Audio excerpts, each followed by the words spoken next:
বলতো উদ্ভিদ কাকে বলে? যা মাটি পুড়ে ওঠে।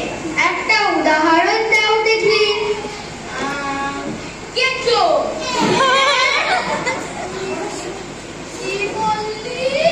রসুন মশাই, এখন ওকে কিছু বলবেন না। তুমি তো পদ্ম পাঠ পড়েছো, বলো তো বলো তো কারণে কি ফোটে? কাঁটা। কি মশাই মারেন কেন? আমি কি মিথ্যে কথা বলছি?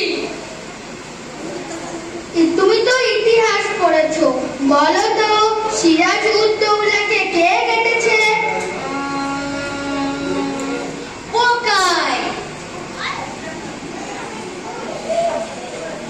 আচ্ছা, মিছি মিছি মার খেয়ে মরছি, শুধু সিরাজ উদ দৌলাকে কেন? সমস্ত ইতিহাস কানায় পোকায় কেটেছে। এই নিন দেখুন।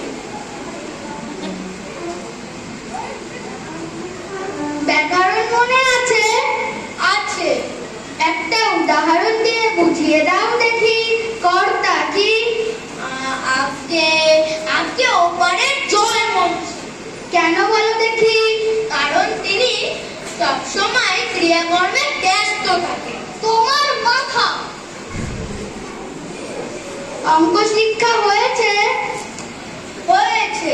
আচ্ছা বলো তো, তোমাকে 6:30 সন্দেশ দিয়ে বলা হলো 5 মিনিটে খেয়ে যতটা সন্দেশ থাকবে তা তুমি তোমার ছোট ভাইকে দেবে।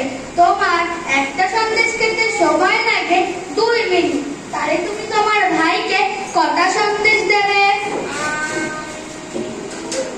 একটাও না। কেমন করে? সব খেয়ে নেব, দিতে পারবো না। মা না খেলে তোমার বুদ্ধি খেলে না, লক্ষ্মী ছাড়া মেরে তোমার পিঠ লাল করে দেবো। কালাচাঁদ বাবু, ওটা আপনার ভুল ধারণা।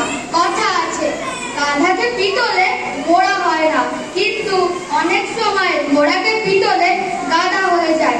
বিশ্বের অধিকাংশ ছেলেই শিখতে পারে, কিন্তু অধিকাংশ শিক্ষক শেখাতে পারে না। আপনি আপনার